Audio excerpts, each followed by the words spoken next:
So all three of these guys, track champions, one of the best to ever race here in Elma and the Northwest in general here. So we're going to take a little bit of time here. The audience will ask questions about their time racing. Anything you want, keep it clean. Family show here. So these guys like to have fun here. So we're going to go and open up the floor here. Anybody have any questions to ask of our inductees here?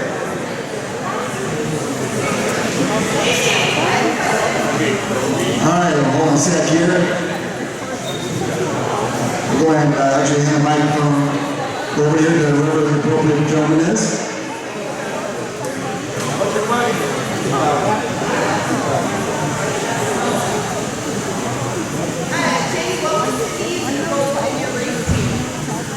So it's kind of a difficult question, but Cindy's really a sponsor to me, does a lot of everything for me.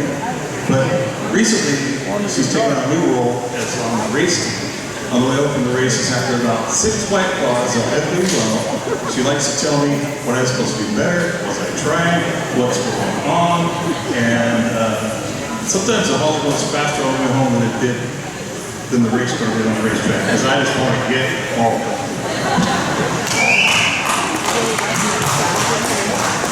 Where'd you leave her?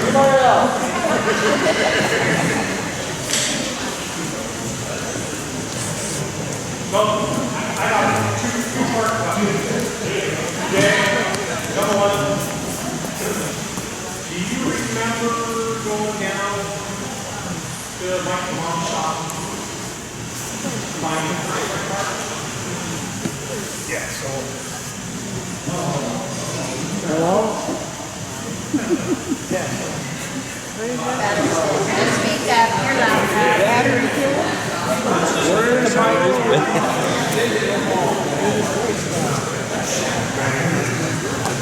Leave that bottom button alone. Okay, so yeah, my first front car came from Mike Zawano, and I believe it was $10,000, and I had $5,000. My parents gave me the other $5,000, and my mom was pretty, I don't know, worried about money. So I remember that she went and got traveler's checks. So I'm down there with cash and traveler's checks, and I had probably signed, I don't know how many, if they're $20, but Mike's Small, he was cool, he helped me a lot, and it was really kind of a unique story, but he built me a nice car. Chip Valentine, they did a lot to help me get started. It was a nice car for the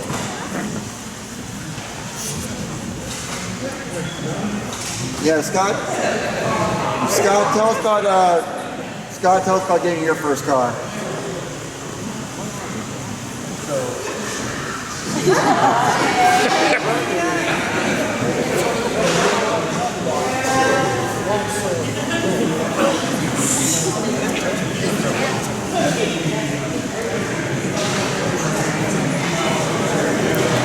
Hello? So my first car was pretty simple. I came home, told Dad, hey, we're going racing. And he looked at me like I was an idiot, and the story goes from there where he fixed everything.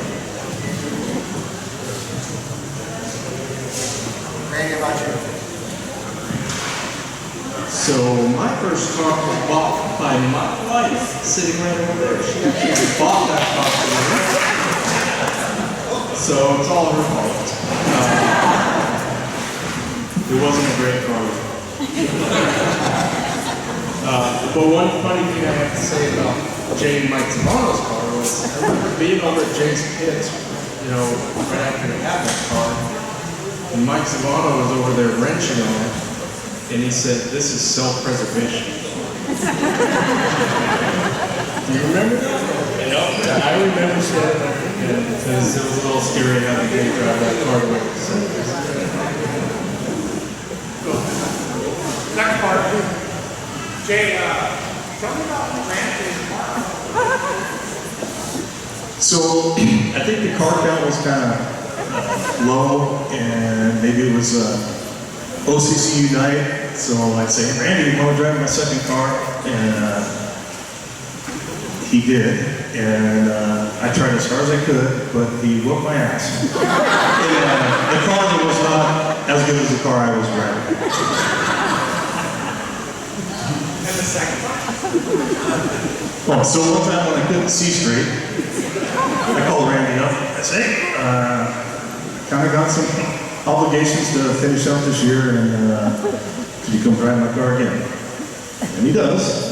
And it goes faster than it ever had when I had it. It went straighter. It went like people are looking at me like, what have you been doing wrong? Like, if I didn't hold the race team at that time, I would have been fired. Like, Randy was ripping, and he won the race that night. He's very, very patient. Back here. This is Rob Lee. What was your most memorable win? So there's a couple. One of them was, it was like a 4th of July weekend, which would be, Billy calls it Billy's birthday weekend. And we were at Cottage Grove, and we were somehow doing really well. And we won the main event, and there was great racers there. It was a Northern Sprint Tour race. And then we proceeded to party until Diane came and found us in the bar about 3 a.m. Mine was in a super stock. We just moved up into super stocks. I won the heat race, and a guy came over to me that is a legend. And I'm thinking he's going to congratulate me. And he looked me dead in the eye and said, kid, that ain't never going to happen again. So now I'm young and stupid, so I take him on the high side for the win in the trophy match, and he's still running us, and that was by far the best.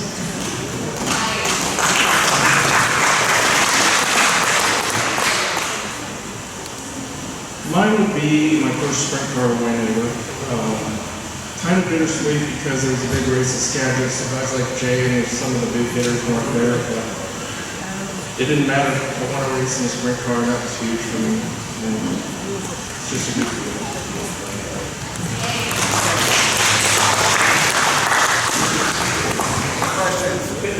You again?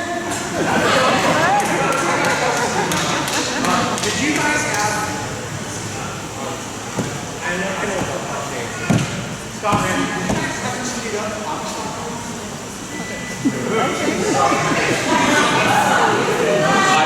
I can honestly say we used to say that, and we did it. We just had stuff that worked well. What is it? I seem to remember one time you were running one of that. I remember there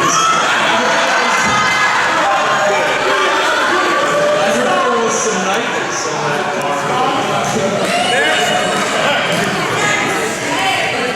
I never had cheated at motors.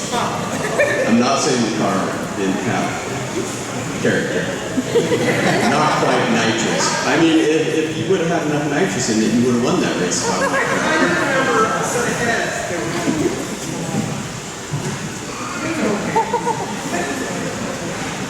Technically. There's always a gray area. I will say a funny memory about, I don't know if it was cheating or not, because we will never know if my car was underway, but we did really well in an NSP race when I was running for Stormy. And when I came into weigh, I was met by, I think, Billy and Slim or some of those guys, maybe Jason, and they started throwing rocks in the bottom of the car. Because Billy didn't think the car would make weight, so I'll never know if we were actually legal.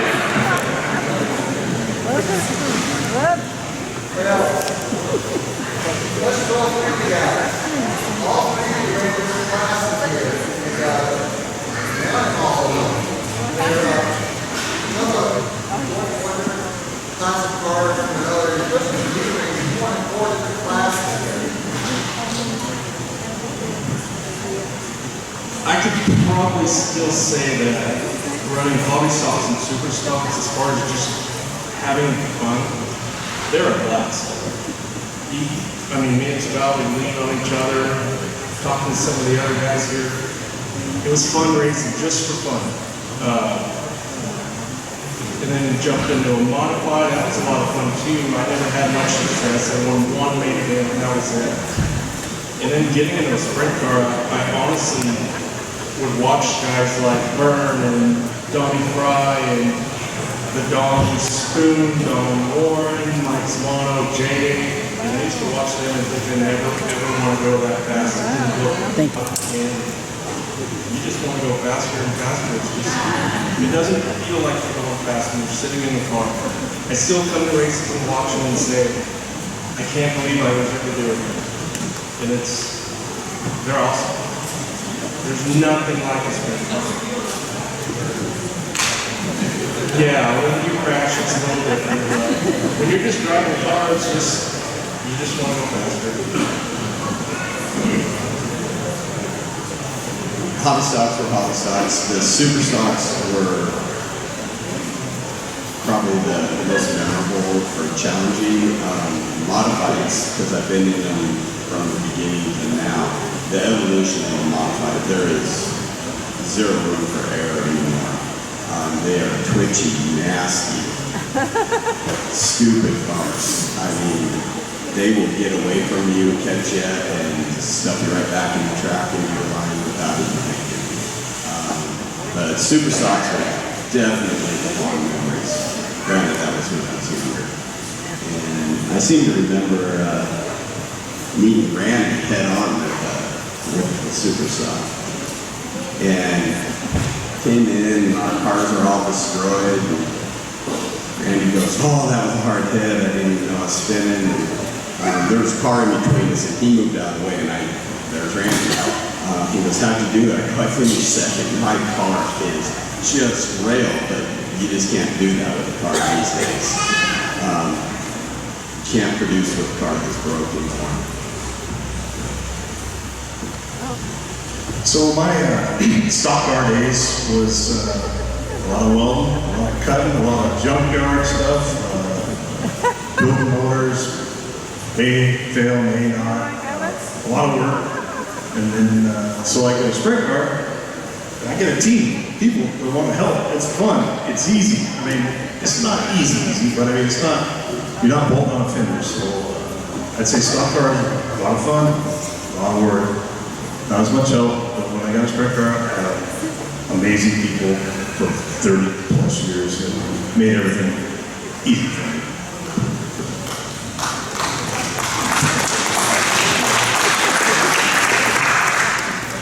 Time for one more question, if anybody has one. We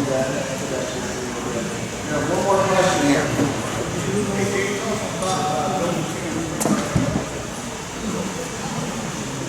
Well, so I was on maybe in the Northern Sprint Tour, some that had some points with it, and we raced all week, and come down, maybe I was in third in points, maybe it pays $500 to get third in points, and I flip over the wall or jump a race car. Steve Walker offered me his race car, so I get to race that, and then I ruined that one too. So 2 days, 2 race cars. The next week was all of you guys trying to build 2 race cars in 1 week.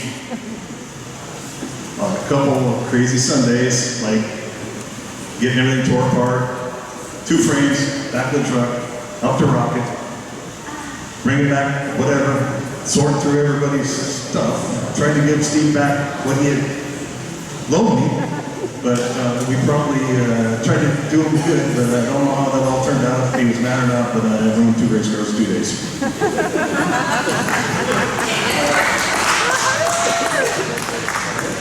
All right. Thank you, everyone. Thank you, Cal.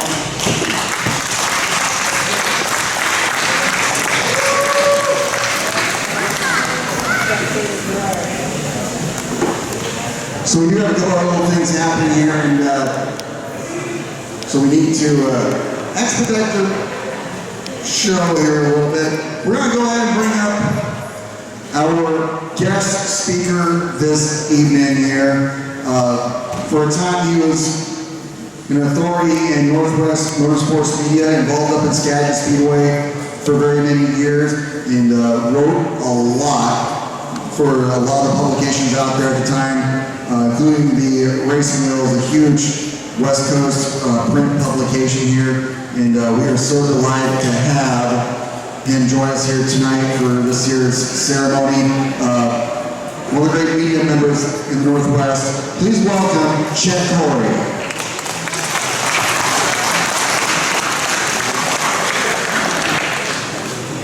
Go, Chet, go.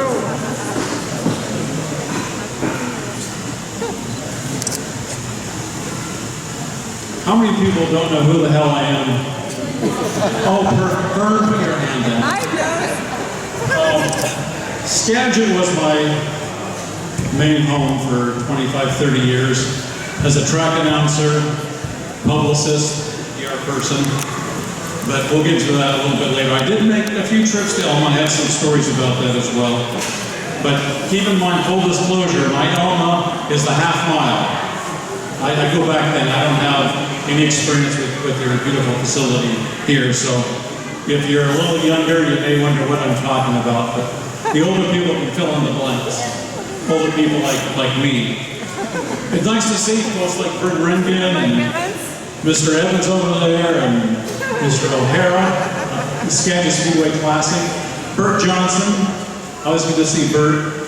Sean in the dirt, I didn't recognize him without a camera and a microphone in his hand, but anyway, we're here, so we're all having a good time. I hope you're having a good time as well.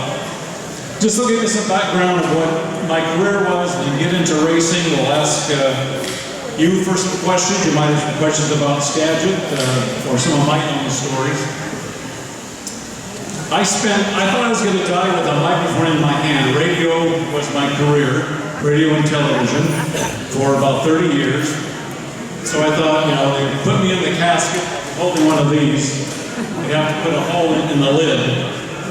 Then I got involved with racing, so I had racing in the summer, Skagit Speedway, I had hockey in the winter with the Bellingham hockey team.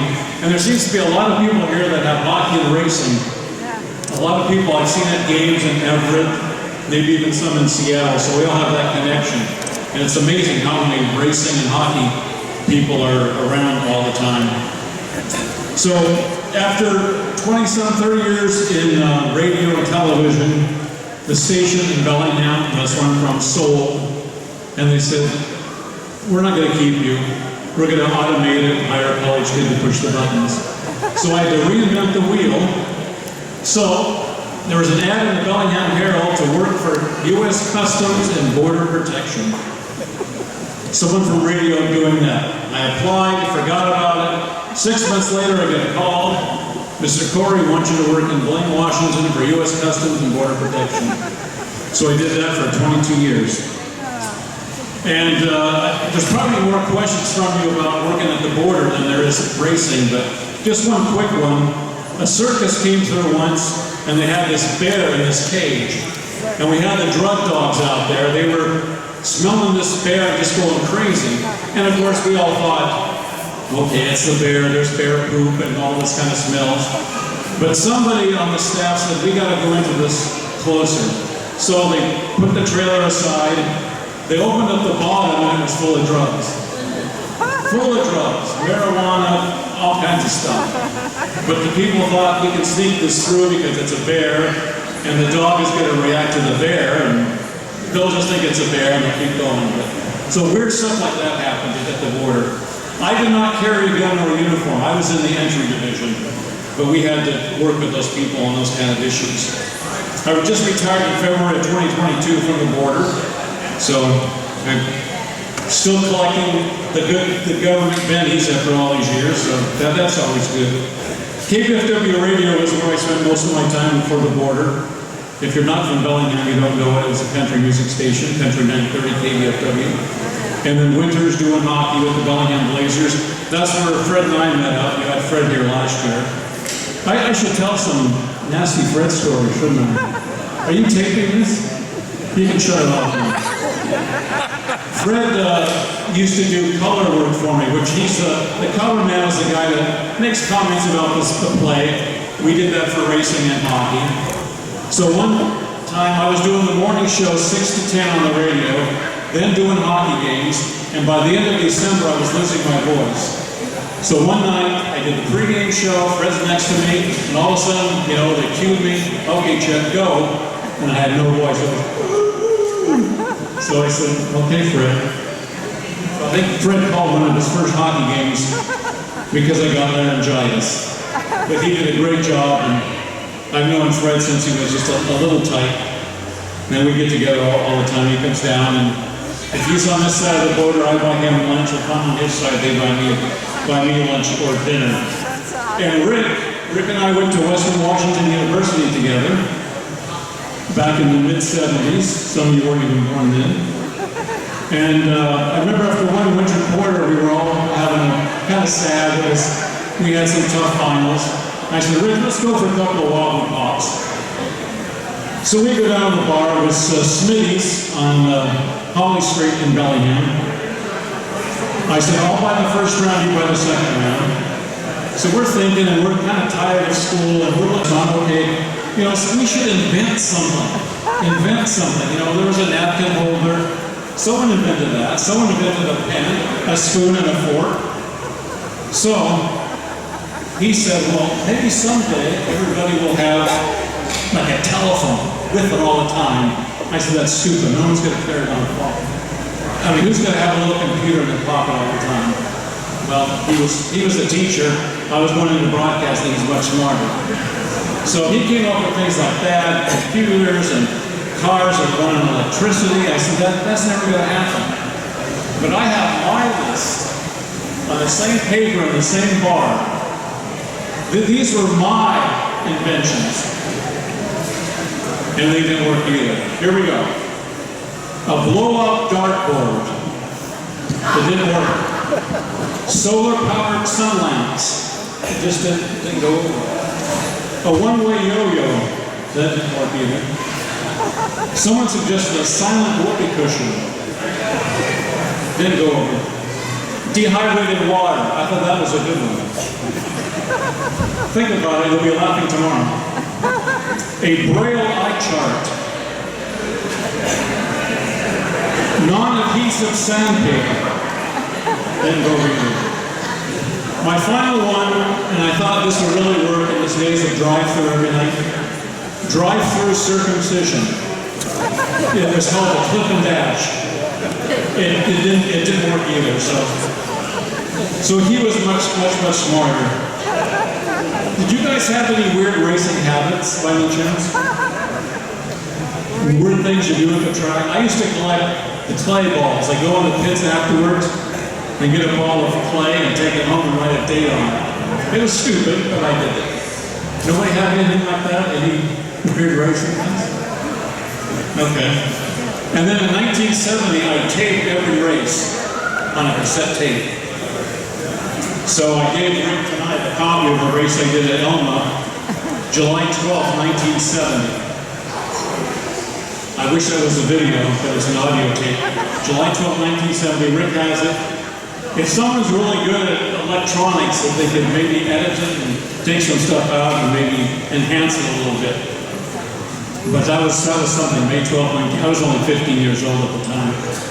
Anyway, get back to racing. My dad started taking me to Skagit in the mid-60s, racing every Friday night under the lights. Remember that, for those Skagit fans?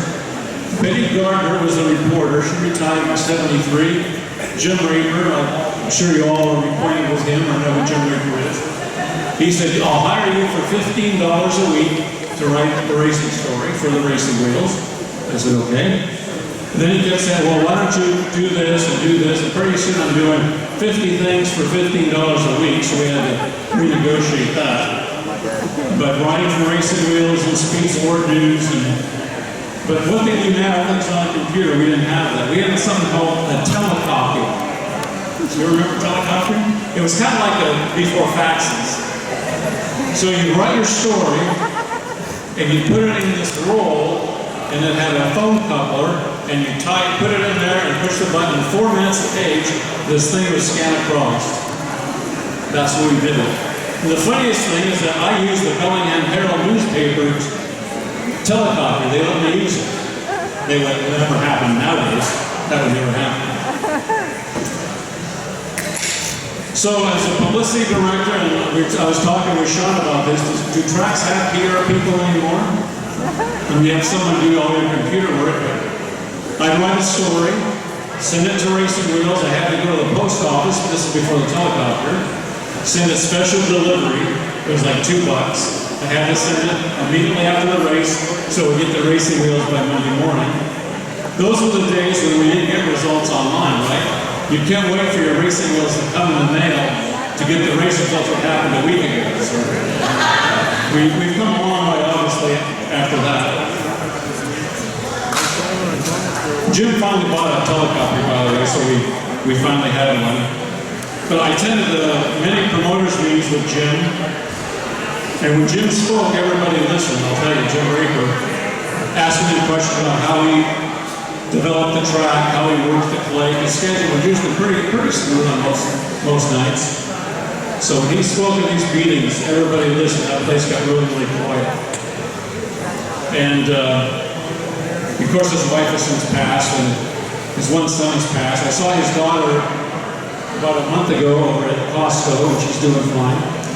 And Alan just retired, his other son. So those folks are still around. So Elma, 1970 was my first visit. I had relatives that lived in Hoquiam. So we'd go to Hoquiam and visit them, and we'd come up to Elma. I made that tape of that race. Someone broke their leg on that afternoon too. And I couldn't pick out about the name. But Bob Cotter was there, Ray Stevens, some of those guys were there. The one dirt cup, Bruce Reed, I remember Bruce Reed, he was the flag of the schedule, flag dirt cup. And that was a time there was a lot of dust. He threw the green, and then he had to throw the yellow right away. Now, Bruce Reed was a big man. Dave Ellis got out of his car and was going to charge up the flag booth, but there was a sheriff there at the bottom of the ladder. And Bruce said that was the best time it ever happened. He saw that sheriff there because he wasn't feeling too good about Dave Ellis running up and maybe smacking him. Butch Gilbert told the story of sometime in the 60s, he spun out in turn 1, and a log, he must have had logs for a guardrail, went through his cockpit and just missed him somehow. And that had to be somewhere in the 60s. He told that story. Gary Sterner was the publisher of Racing Wheels. I'm sure we already still have some of those in our garage. He drove a Chrysler Imperial. He would always pack the track at Elma on the half mile. He'd be out there with the race cars. Big Chrysler Imperial, I know they were like a boat at the time. And he'd be out there packing the track. Jerry Day, Elma was one of his favorite tracks. We talked about how much he loved going fast, and Elma was the track for him. Does anybody remember the announcer you had here in the 70s? The name of the man? The tape that I had of that, he had a good voice, but he was always berating the flagman. Like the flagman, he was telling the flagman, this is lap 4, the white flag is supposed to come out on lap 5. It was really weird, but he was, whether he kept his mic on by accident, I don't know, but it was kind of funny. Always after the flagman to tell him what to do his job. So I wanted to come up with a list of my all-time Elma trophy dash. I'm sure if we did a review of everybody would have a different 4 people, but here's mine. You tell me if you agree, thumbs up or thumbs down. 4 cars, this is again a half mile.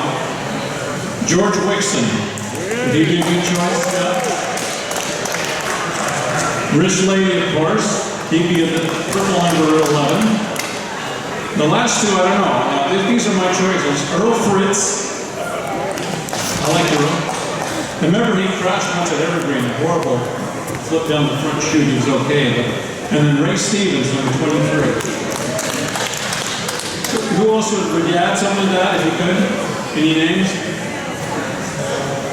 I mean, modern days, you'd probably say like people like J. Cole and some of those folks, but Don Spoon. So I want to tell a couple of Fred Brownfield stories. You know, Fred was going to buy Skagit.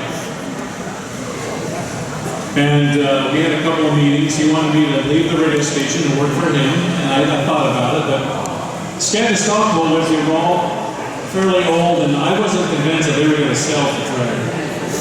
Fred would have been a good owner, a great guy, but so we worked out, we negotiated prices, and we came to agree on the price, but it never happened because the stockholders backed out at the last minute. So I'm glad I didn't leave radio for racing.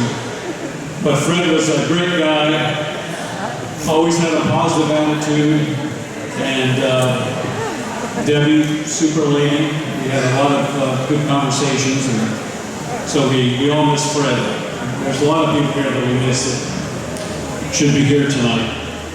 So, any questions come up from any of that? Anything you want to ask? Everybody's tuned in? All right. I'm not going to talk for 45 minutes like Fred did, or 1 hour like Jerry did, so. Because we're here to honor the people that we put into the Hall of Fame. So I'm going to end with a poem that I wrote for Grays Harbor Raceway. So here it is. I have to read this because I don't have it memorized. Grays Harbor Raceway is ready to honor. Tonight's ceremony will not be a yawner. Jackson, Cole, Miller, and Randy, those famous inductees are already dandy. From on the track to behind the scenes, you all should be smiling, your faces agleam. Hap and Vicki, what can you say? They worked hard at the track every race day. Everyone could be here because they've advanced to Heaven's Gate Speedway, where the racing's enhanced. The sport is tough, it has tumbles and falls, but when the clay is perfect, we all have a ball. Tonight, let's enjoy the evening together and hope for a summer full of sun and great weather. As racing season nears and our excitement starts to grow, we can't wait for those sprint cars lined up in pretty rows. This poem may be silly to those selected, but all should be proud that you were elected. Enjoy the best part of the evening to come. I'm keeping this short so our asses don't go numb. So I conclude my presentation without a stupid joke, because I think I really need a strong rum and coke. So thank you very much.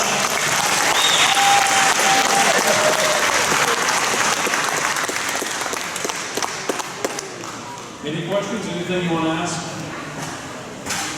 Very nice help. Let's go. Thank you. Ladies and gentlemen, Chet Cory.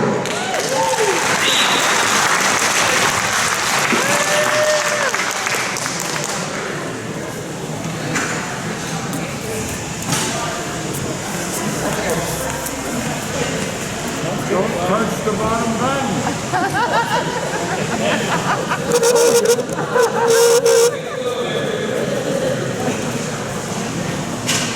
I think we're out of batteries. There we go. See, we can find some batteries here. Do want to recognize the board real quick before we get going with our inductees here. This gentleman right here, Rick Leedy, one of the original signers to form the organization, and his dad, the group is president ever since. Instrumental in organizing the group, Glenn Walker. I need some batteries here. Very yellow, dude. You need to leave the bottom button alone. Joined about 4 months after the ceremony started, the formation of the group, Cindy VanAagten. One of the 6 original founders, he had a big part in getting this group off the ground. Moved to Arizona, took him away for a while, but he was rejoined John Dickinson.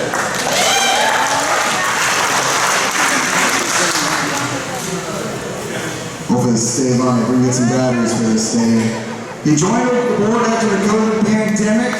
He has become a great team player, stepping in to help obtain donations here for the ceremony every year. Bruce Waters.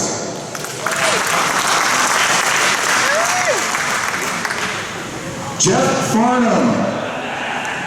Over here, to the left, joined a couple of years ago and has come up with a fresh set of ideas and solutions, and always looking for ways to grow this. After being put to work by Cindy for several years and serving as a substitute board member, he became an official board member in 22, and he seldom rests during these events here. Randy Badgett.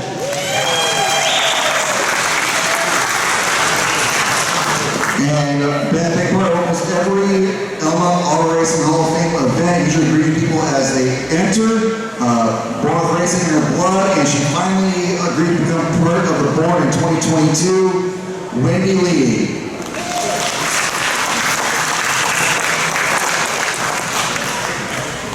Alright, so hopefully the microphone lasts here while we wait for some batteries here, but we gotta get this show on the road. We do have a little something here.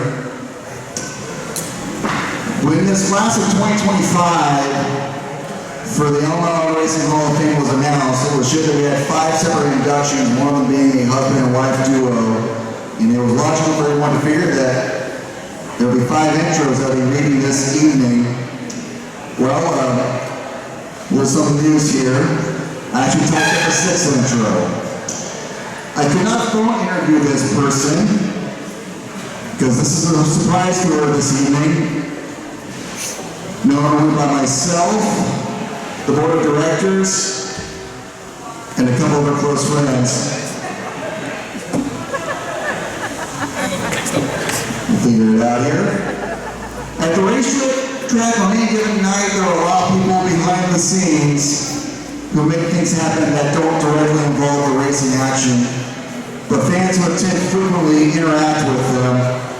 In fact, looking back, I think she was one of the first racetrack personnel I encountered when I first visited Grays Harbor Raceway myself in 2000. And she's been there ever since. And she was here at the Speedway for a time before that. And she's been a frequent attendant at these ceremonies as well. In all this time, for so many years, and many general managers and promoters along the way, she has become one of the most recognizable faces at Grays Harbor Raceway to all the fans who have attended so many races over the years. She's one of the first people you see when you walk up the ramp. She's our ticket seller and taker here. She started volunteering in 1995 and worked in different roles, including running the souvenir stand with her son, who sold programs also. She was then tasked by Fred Branfield to take charge of the ticket sales at the front gate, and she's been there ever since. And not just selling tickets either, she has been a behind-the-scenes hero of sorts, volunteering to help clean up track facilities at times when needed. On her own time and dime, she volunteered painting the women's bathroom when paint chips began appearing for one. And another time, she also gathered a few people and went below the grandstands to clear out those pesky blackberry vines that had taken over down below. All this while being a teacher for the Aberdeen School District as well, and also teaching summer school. But she's best known to all of us as the friendly smile that has greeted fans at the gate for so long. Her friend Linda here, herself a fixture at the Speedway now, is seeing to it that a little banner gets hung on her window at the ticket stand, letting visiting fans, new and old, know who is greeting them at the gate. Elma Auto Racing Hall of Famer, Carla White.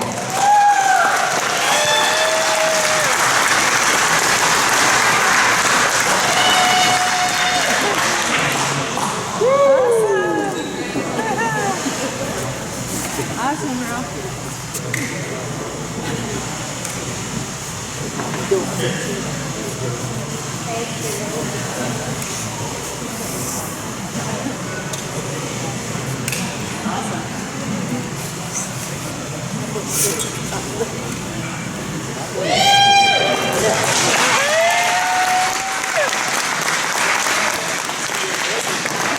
First, should be a little antsy there.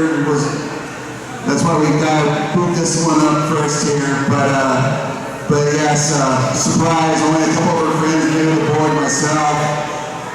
Couldn't do a proper intro for you here, but I hope I did you justice here. Carla White, everybody.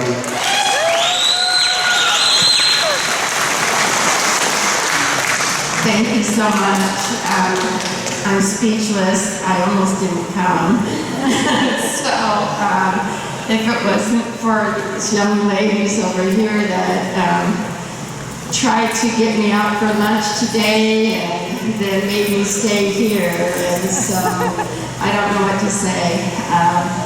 I've been through 6 track promoters, Bert now, except he did outbid me on that, make the dessert bid higher. You owe me a pay raise now, okay?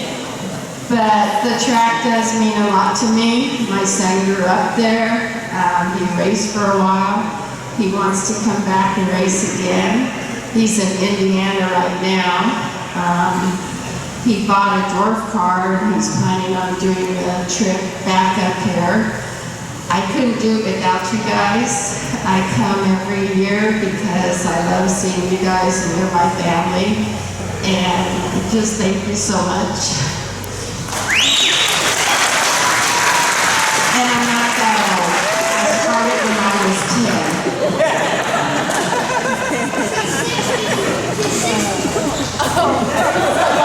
Something's grounded now. So everyone's gonna get jackets fitted on. We'll get the proper sizes for them and everything, and then at a later date, the spaghetti feed here, we'll get them their personalized jackets here. So congratulations for I think you shot the batters, but hopefully these will last.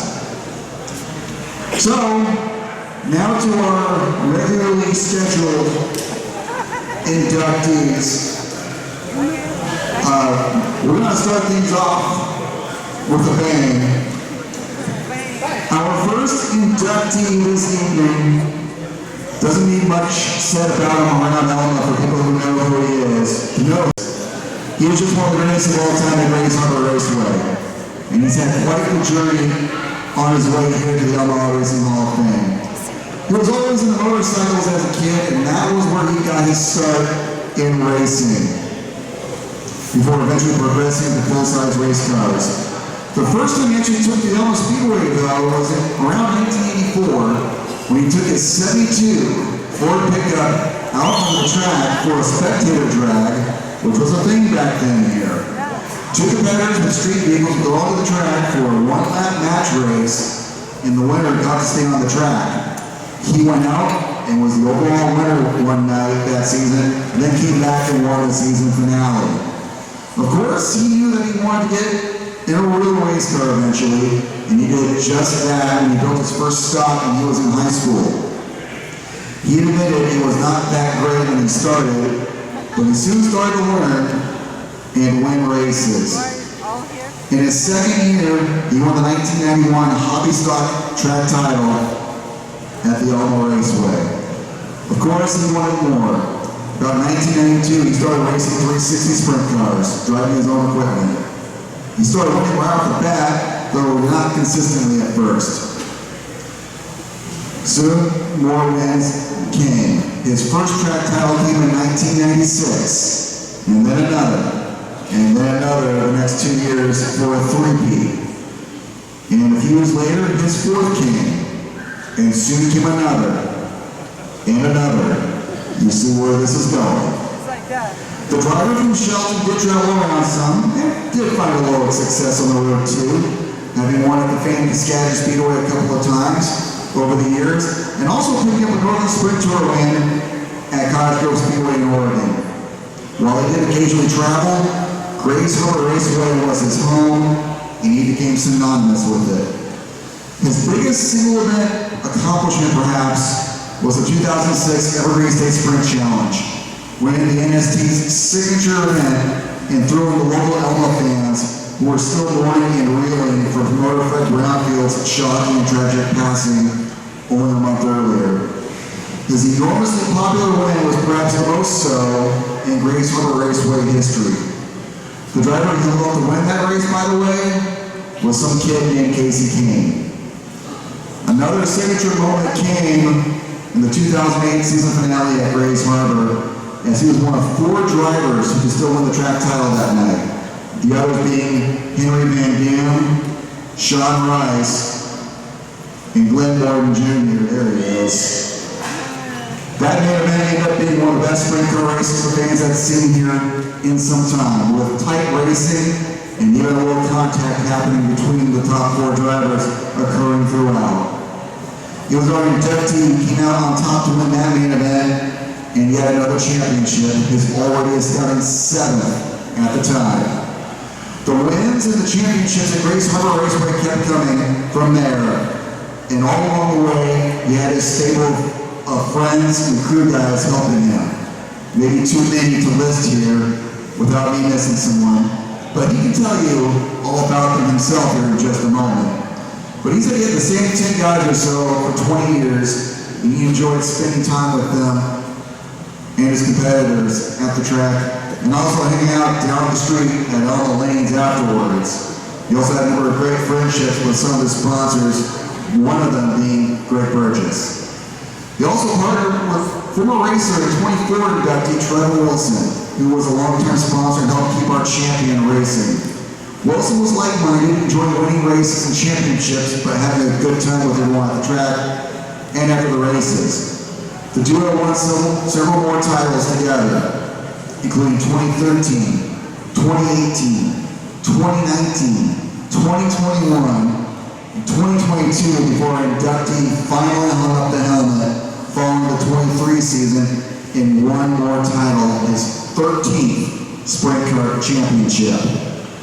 When it was all said and done, he was the most decorated driver by far in Grays Harbor Raceway history with 14 championships. He could have been the Elma All Racing Hall of Fame years ago, but he had expressed his desire to wait until he was retired to receive the honor. Well, after years of waiting, his friends, family, and legions of fans in Elma will finally get to see this. He has always attended these ceremonies, showing his support for his peers in the history of the sport. And tonight, we now honor him. Please join me in welcoming to the Elma All Racing Hall of Fame, maybe its greatest champion ever, Chet Cory.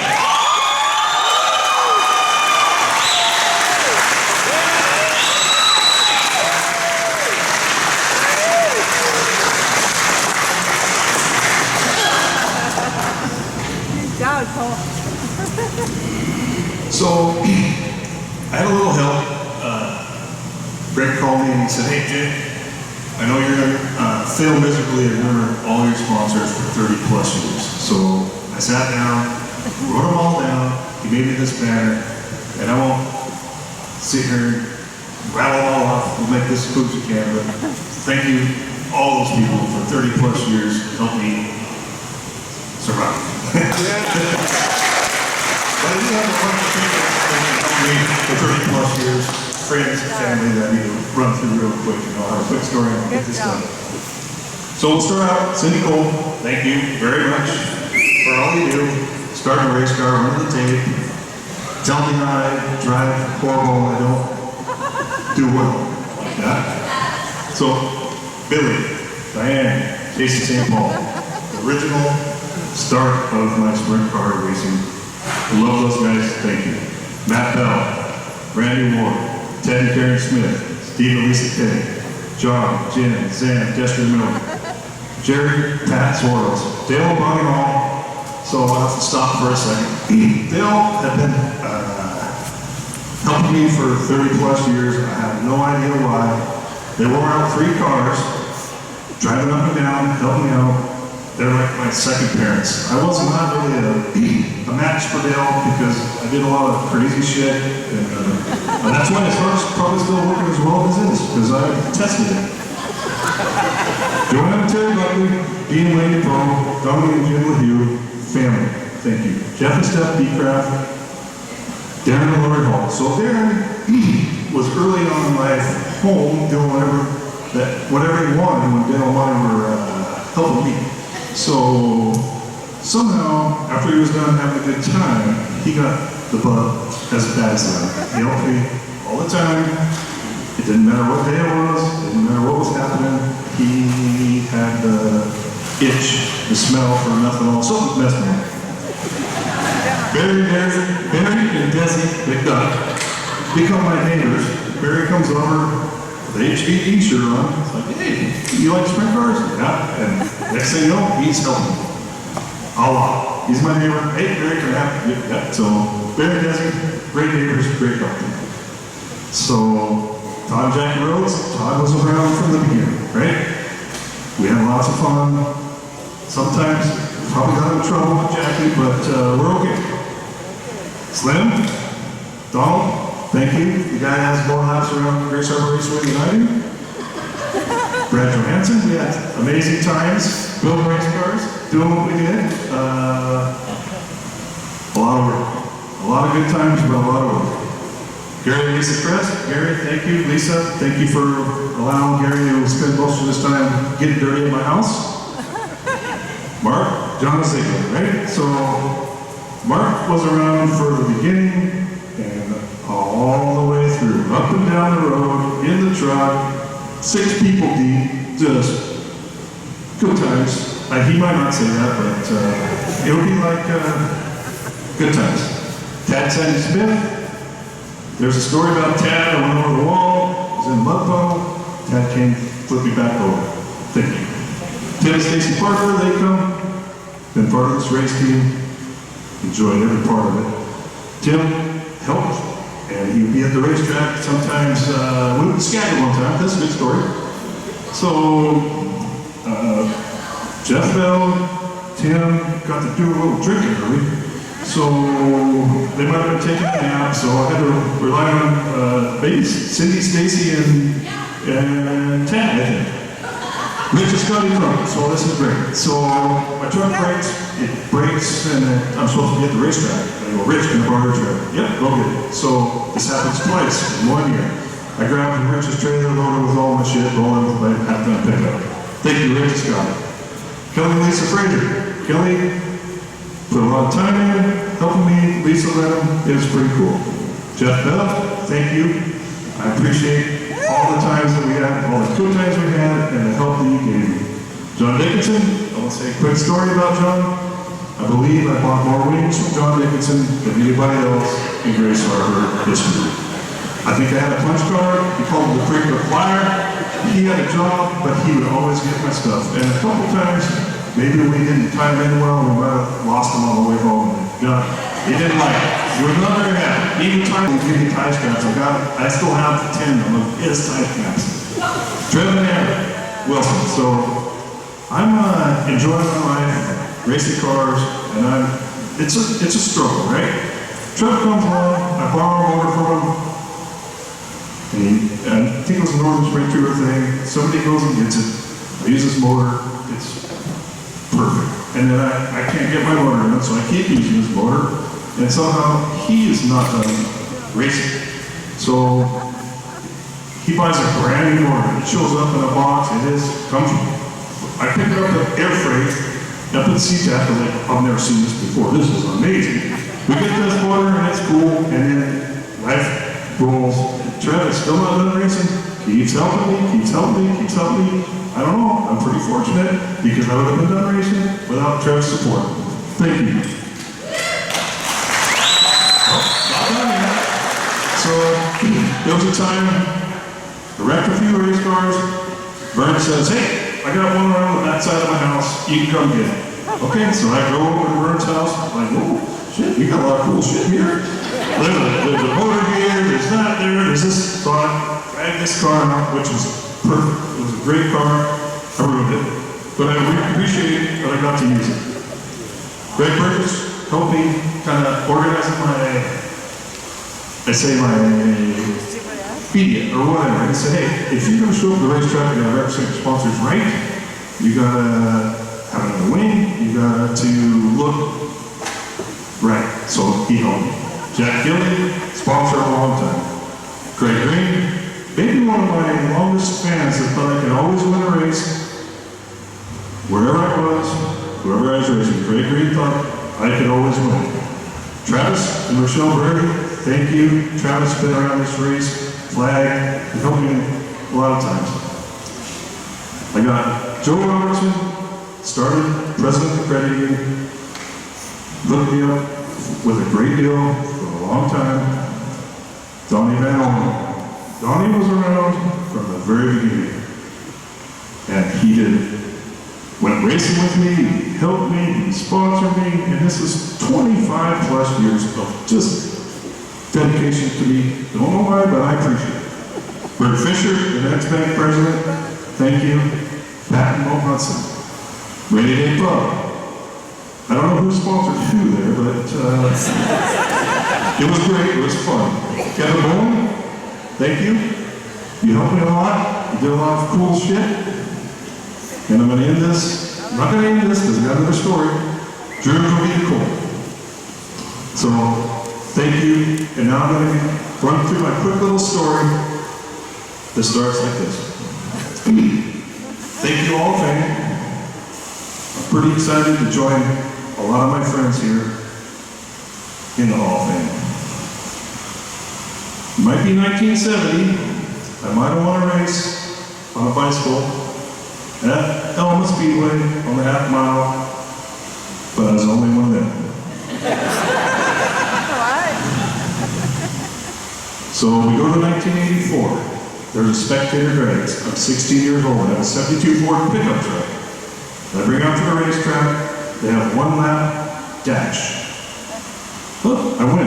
I beat the Camaro. How does this happen? I started. I run up the wall, did whatever you do in a 72 Ford pickup truck with a 3 on the tree. Great.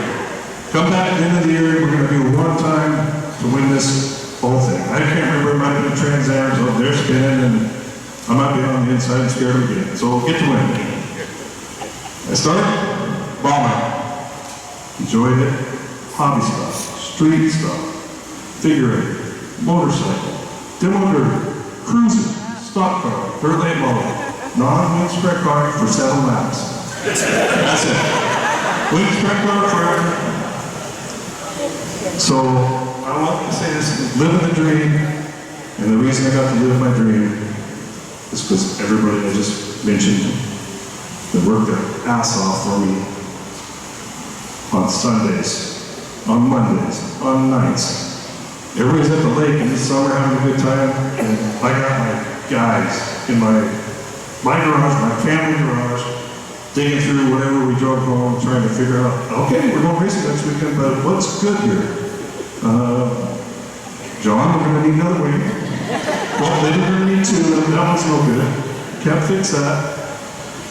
And we made it back to the racetrack every week, and it wasn't because of me. I got to do the fun part. I got to sign their autographs, kiss the trophy girls, do all the fun stuff. But it wasn't because of me. I just was 5% of this race team that lasted a long time. Thank you.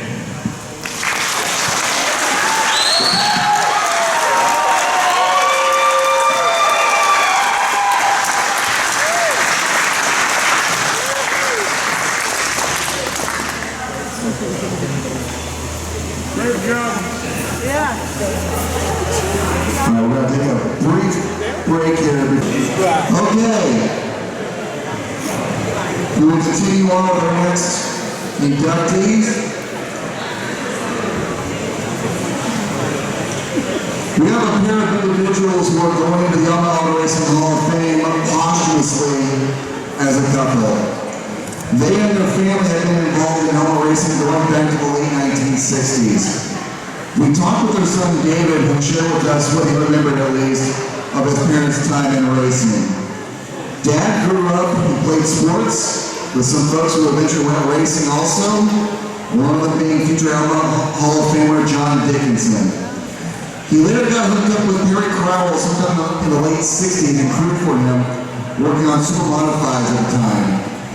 His specialty was paintwork, numbering, and lettering, and he did a lot of it on a lot of different cars, including sprint cars, going into and through the 1970s. In the early 80s, Mom and Dad both got involved with the Evergreen Auto Racing Association, which for a long time was the sanctioning body at the Elma Speedway. Dad found himself on the board while Mom became part of the Ladies Auxiliary and was also the EARA treasurer, among many other roles. They were a regular presence at the races at Elma, obviously, and that included their son, who quit baseball at age 14, just so he didn't have to worry about missing time at the racetrack himself. Wanted to spend time with his family. Racing was a family affair for them. Though playing key roles, they were humble about their contributions to the EARA as they worked to keep everything afloat as the cars that circled the track changed, trying to keep things to where someone could build their own car and bring it to the track to race. Dad spent his share of time racing himself, piloting jalopies and limited modifieds over the years, but really didn't care about titles as he just wanted to win races. And to be honest, more than anything, he enjoyed working on the cars more than racing them. And he also painted and lettered those cars for little or no compensation.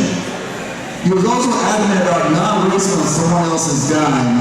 Said his son, at least, he was known to be opinionated and bullheaded in his time with the AARA, but that stemmed from his desire to keep racing affordable for everyone.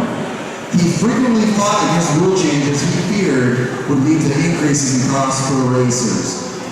Later on, when the IMCA-type modifieds were brought to Grays Harbor Raceway, he actually considered getting one of them to race as they fit his ideal vision of building his own cars. Throughout it all, his wife supported his endeavors while maintaining her contributions behind the scenes in Elma auto racing. Though both are deceased now, the pair from Montesino are fondly remembered for their time and contributions given to the Elma racing community.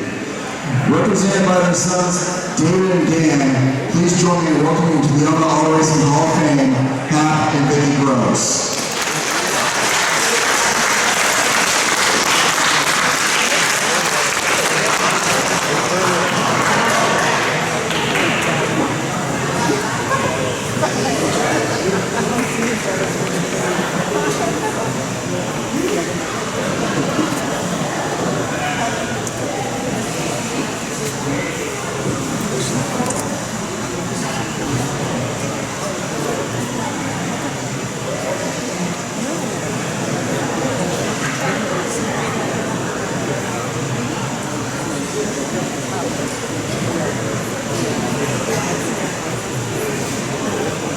Getting fitted out there representing his parents.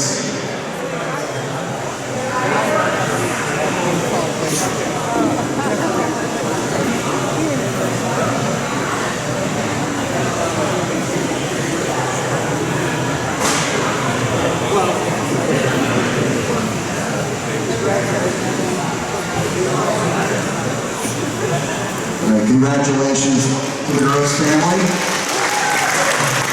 They decided not to speak. They're not sure they would do their parents justice. Our next inductee.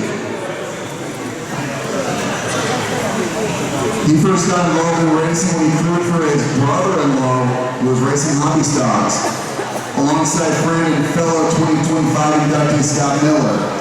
It was spending time at the racetrack and watching the races that made him catch the bug and decide that he wanted to go racing himself. A story kind of similar to Scott's.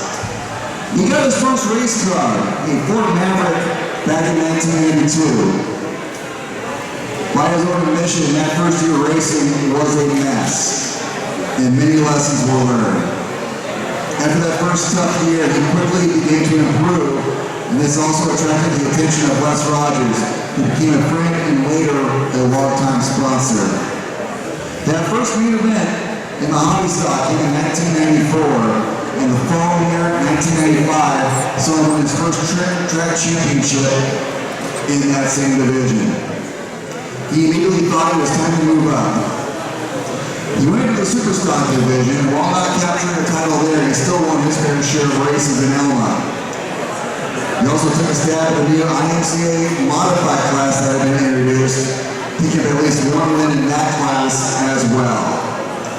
He then moved up to 360 sprint cars, something he had to seriously consider when he first started racing, thinking that they were just too fast. But after racing other cars for years, he found himself wanting to go faster, and he found he really wanted to experience that speed that a sprint car produces. He teamed up with Stormy Glick and got one of the Whitney's Automotive sponsored sprint cars around 2000, having the always competitive Donnie Fry, a future Hall of Famer himself, as a teammate. Both drivers found success with our inductee scoring his first sprint car main event win in about 2003, winning the season opener, and putting him in rarefied air, having won main events in 4 different classes at Grays Harbor Raceway. He then teamed up with longtime car owner and another Elma Hall of Famer, Vern Rain, and began piloting his number 7 sprint car. The pairing resulted in more wins at Grays Harbor Raceway in the 2005 360 Sprint Car Track Championship. During that season, he had a fun rivalry with future Hall of Famer Glenn Gordon Jr. as they often found themselves racing around each other that season. In reality, he really did enjoy racing with Glenn and of course with everyone else on the racetrack. After continuing to race for Rain for a time, he eventually drove a car fielded by Gordy Serwell, not running a specific schedule of just racing off and on for the next handful of years. Another opportunity came when he was tasked with piloting the iconic OJ car for the remainder of the season when his fellow 2025 inductee Chet Cory was hurt. It was fun driving a car so different from what he'd driven before, and he won a race as well, something he was proud to do for Jay.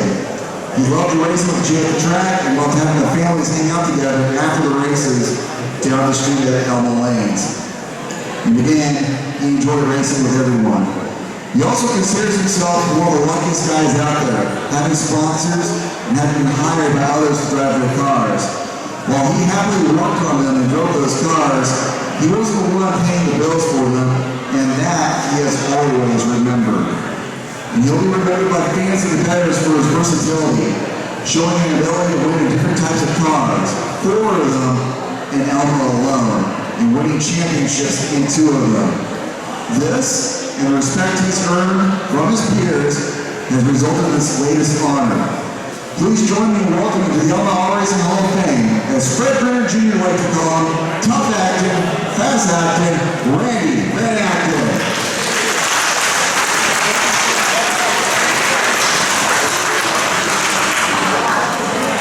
Well, just like to say thank you for this honor to the Hall of Fame. Like you said, I really feel like I'm like the luckiest I'd ever get to drive a race car here. I funded my racing for like 2 years and that was it. There are a lot of race car drivers out there, but there's not a lot of good, willing team owners that are going to put their money into letting a guy drive their race car, and I am so thankful for that. I mean, that goes for Les Rogers, Stormy Glick's team, Vern Randy, Gordy Serwell, and Jay Cole's team. Guys like Trev and Vern and Stormy and Les, there's not many of them. Vern's still doing it, Trev's still doing it. It is incredible. So thank you guys so much. It's the only reason I'm out here. I'm just lucky as hell. The other thing I'd like to say is that lady over there, us race car drivers put our women and families through a lot. So we owe a lot to them. We don't get to drive race cars just because we want to drive race cars. It's because of all of these people. There's only a few race car drivers in this room. Look at all the people here. That's why we get to do this. So I just really want to say thank you to those people. And all I have to say except for let's just take a minute and remember the people that aren't here tonight. Really wish they were, so I'm just going to name a few that are important to me. Les Rogers, Bill St. Paul, Bob Valencia, and of course Frank Brownfield. So thank you all. That's about all I have. And hope you all have a good day.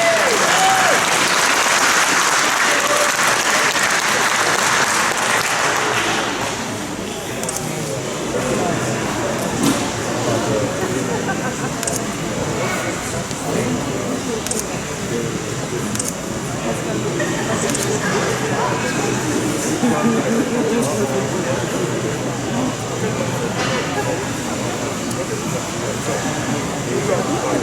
Reminder to folks who are enjoying a little bit on the back here, a reminder here, it has to remain in the room, cannot be taken outside.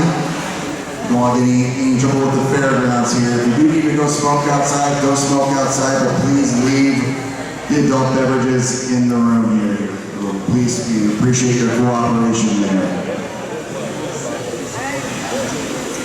Got a couple more inductees.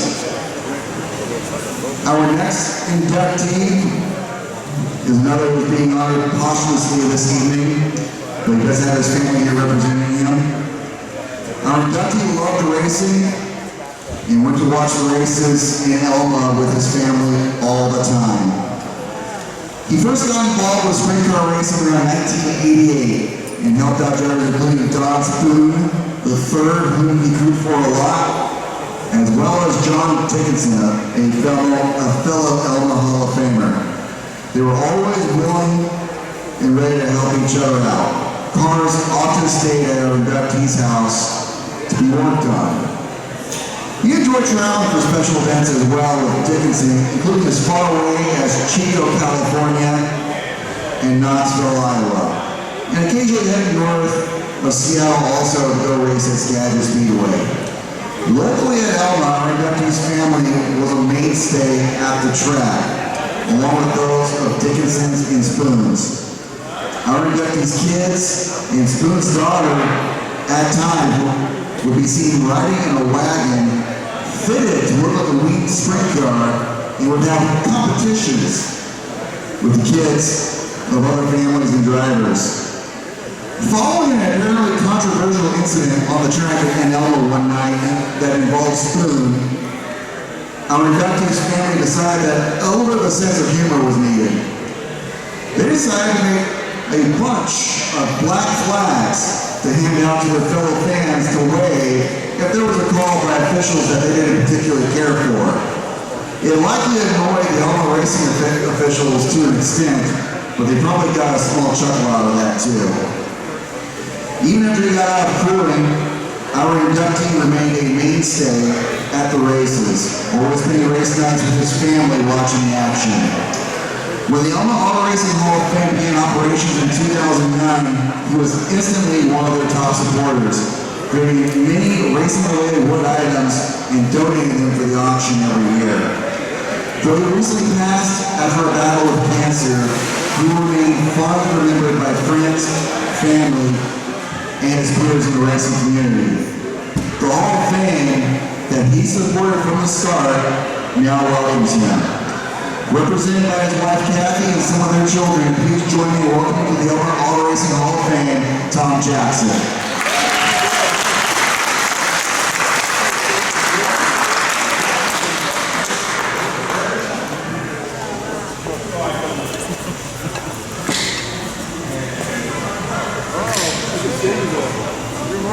This is just a fitting on here.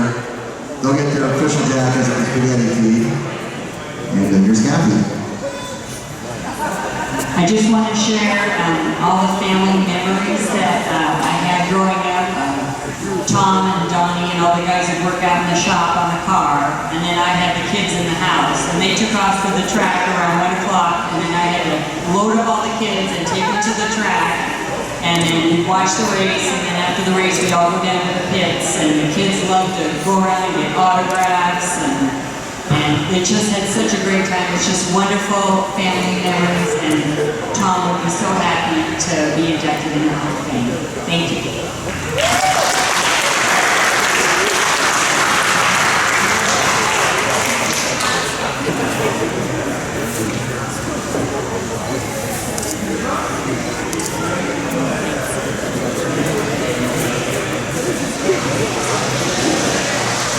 And again, after we have our final induction, we do have our special awards to give away, so stick around for that, including the inductees here.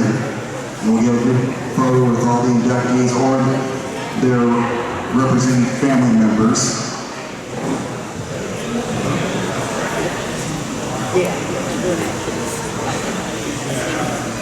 Congrats to the Jackson family.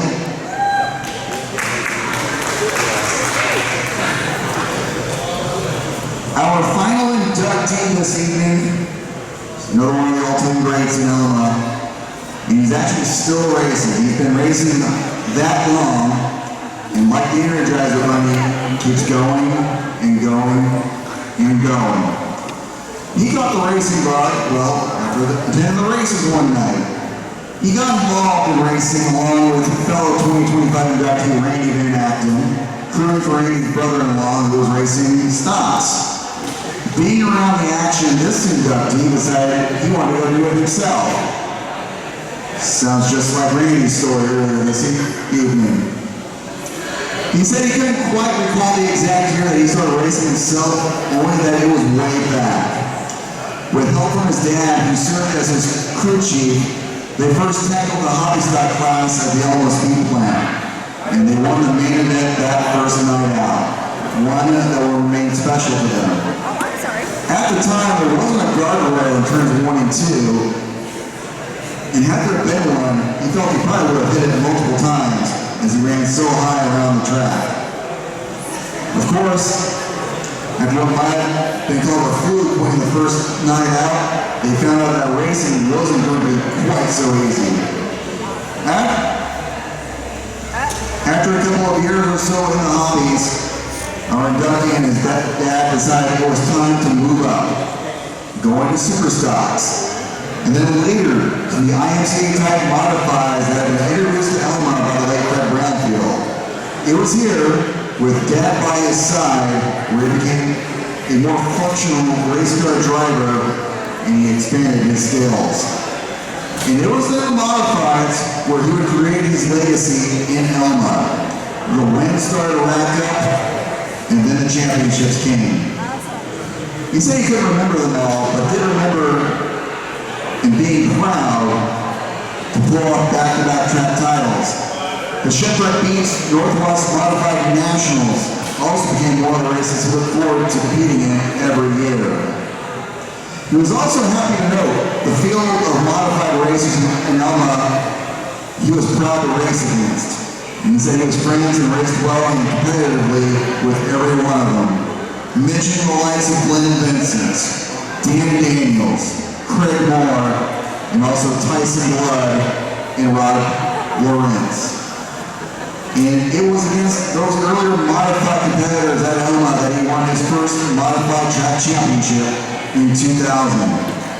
Those back-to-back titles, he remember being proud to pull off, came in 2004 and 2005. A third title in 4 years' time, and fourth overall came in 2007. He won it again in 2015, a sixth title, the most in Grays Harbor Raceway history, in the modified division came just in 2021. Throughout it all, he's enjoyed the competition and time in the pits with everyone. Aside from family, he's enjoyed help from people like Brandon Daniels and also Leroy Lyon, who give him often while still crewing for others. But throughout it all, it has ultimately been a father and son operation. Dad enjoys building and working on the cars and likes to talk, while his son just likes to focus on driving and winning those races. Without mom and dad, he says, he doesn't go racing. And he'll only continue to race as long as his father is up for it. His words, when dad's done, he's done. And we hope that time is a little ways from now still. He's still racing, but has already more than earned his place here. Our final inductee tonight, please join me in welcoming to the Elma Auto Racing Hall of Fame, Scott Miller.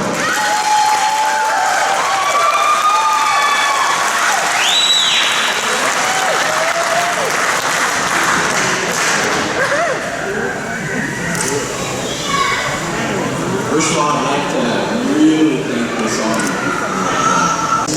It's amazing to see it up here in this crowd with all these other sorry.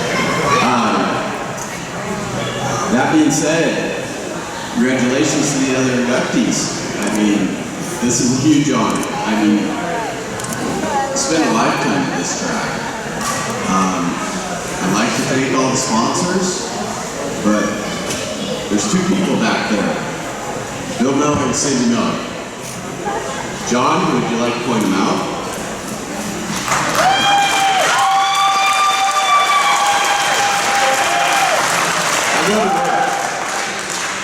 Dad said he used to go to work, now he's retired. I don't know what he did when he was at work because he spent all his time chasing race car parts. I've been in the car, I come back and the magical tooth fairy has fixed it. I think my job is to bend them. We're building a new one right now. I'm not even joking, between the one I bent, he stripped it. The one we're building, he has 10 times the hours on that car that I do. I drive, I'm very, very blessed. That's all I do. I drive. He fixes cars. I don't win championships, I'm nothing special. I drive his car. They're amazing. Thank you.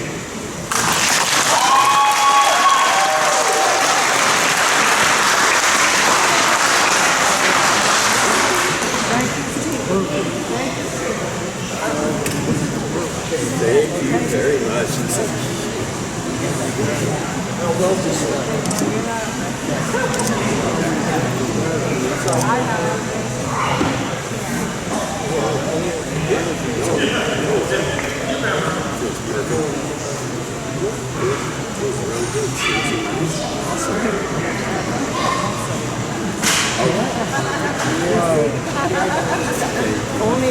All right, we still have the usual awards. The Fred Brownfield Exemplary Contribution Award, and the Larry Spoon Distinguished Service Award. And we have one other little thing to do before we gather all our inductees for photos here. But to say a few words and present these special awards, the man who puts this all together, Mr. Rick Levy.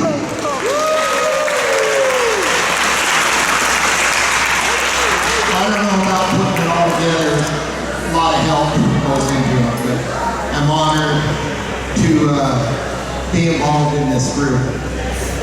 Our two special awards, well actually we have 3 special awards, but they mean a lot because 2 of them are named after men that had a great deal to do with there even being racing here at Elma. Fred Brownfield was a great man. He wanted people to leave the stands knowing that they'd seen the show and wanting to come back to see more. We named the Fred Brownfield Exemplary Contribution Award in his honor after his untimely death and the start of our Hall of Fame. We're proud to award it each year to one of our inductees. This year, that award goes to Carla White. There are not many people that can be in that ticket booth, and I observed people berating her for whatever reason. Line was too long, taking too long, the weather's bad, whatever reason, and she's consistently has that smile on her face, and we're just honored to make this presentation tonight. Congratulations, Carla.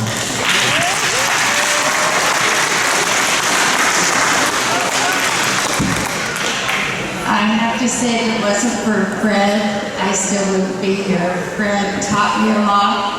He took my son under his wings, and he helped him. My son started working for Fred when he was 8.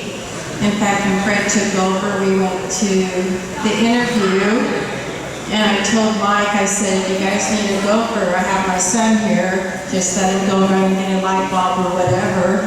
And Mike goes, have him fill out an application. When it was our turn for the interview, Fred and Adam sat and talked and chit-chat the whole time and talked about who won what race, and my son could tell him everybody who won what race and what week and all that. And when it came time, our time was up, he told my son, well, you're hired. Then he looked at me and said, I'll get back to you and let you know later.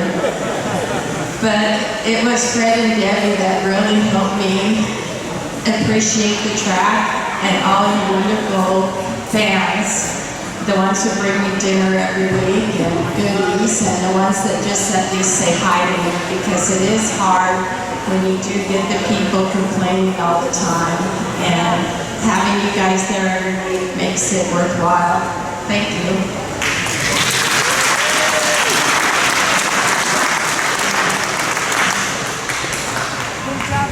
Our other award, second award, was named for a man that in the 50s, 60s, 70s, and the very early 80s probably kept auto racing going here in Elma. People don't know everything that Larry Spoon did to keep auto racing alive here. And he just always was trying to look out for the little guy. There were a lot of people that he helped that nobody knows about because he refused to let them tell them who he was going, that he was giving them help. And there were some that he put Spoon Automotive name on the car. And that was actually Larry Spoon, it wasn't Spoon Automotive. But he wanted the Spoon Automotive name on, not his own, because he didn't want that kind of recognition. He was a great ambassador for our sport, personal friend of mine, mentor of mine, and I'm proud to award this Larry Spoon Distinguished Service Award in his name every year. And this year it went to somebody that fit the same type. He did a lot of work for others and people didn't know about it. Received not very much compensation for his work and was always around to help out, as was his wife. And this year, Spoon Distinguished Service Award goes to Hap and Vicki Gross.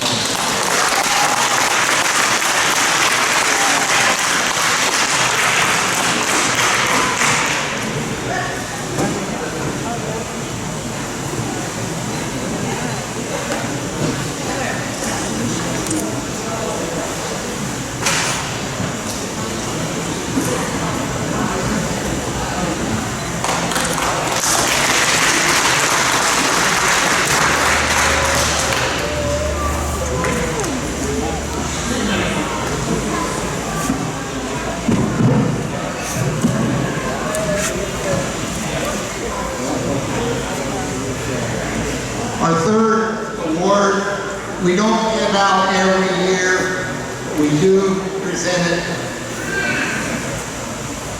off and on. Last year, we presented it to Andrew for all the work that he does for us and making the trip over from Coeur d'Alene every year. This year, we were planning on surprising somebody that means a whole lot to me and to our club and to auto racing in general. Been involved in racing for almost 70 years, if not 70 years. Always willing to help out others. And this year, unfortunately, I talked to him about 6 o'clock this evening, and he wasn't here. He's never missed one of our events. And found out that his companion had been in the ER all day, and he wasn't going to be able to make it, so He would have killed me probably about giving this award, giving me recognition, because he doesn't ever want recognition. He usually sits back in the corner over there, and when Andrew lists his name as being on the board of directors, he just kind of sits there and maybe raises his hand a little bit. But Glenn is a dear friend, has helped more racers down here than we could ever list. And to honor him tonight with the Elma Auto Racing Hall of Fame Exemplary Service Award, I asked Mike Evans to create a song for Glenn, so we'll be giving this to him next time I see him. And if you don't know, if you didn't notice the saws that Mike did that were in the auction tonight, the ones that he did a couple for us last year, great work.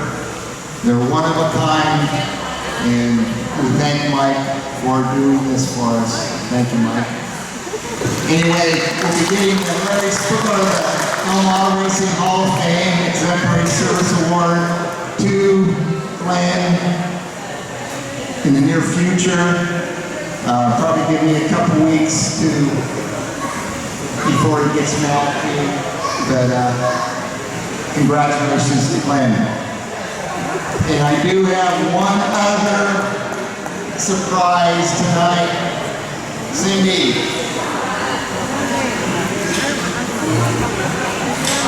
Cindy Badgett. Get up here, Cindy.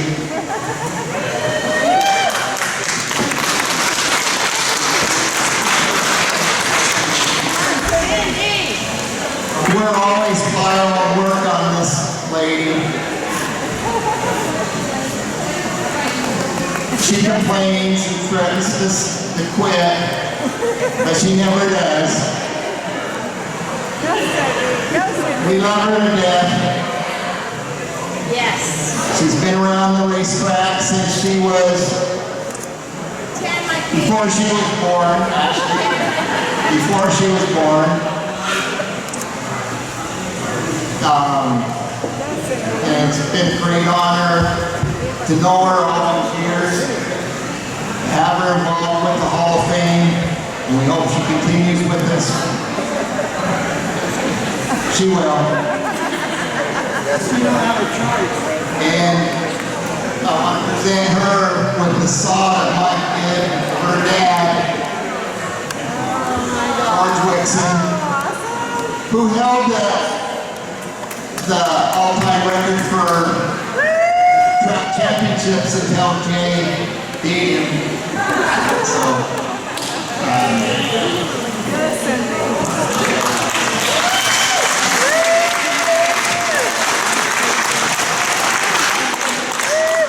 we had it in the auction, but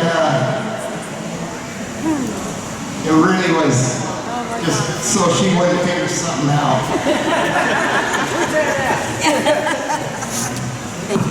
All right, congratulations. Thank you. You want to say anything? Cindy. You got to say something.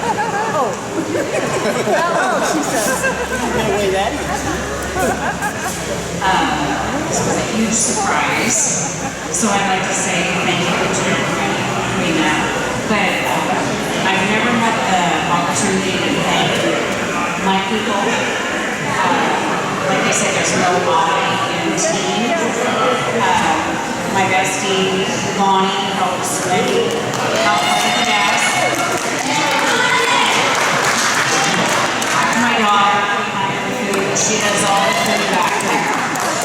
My hubby, loading, packing, shopping, unpacking, loading, shopping. When they're forever with me. And I've got so many people that have always helped us unload through the years, load back up. And I can't thank them enough. The people that donate the desserts, donate the baskets, we can't do it without all of you helping us. So we really appreciate appreciate that. I appreciate that. It takes a lot of teamwork. So, thank you, all of you.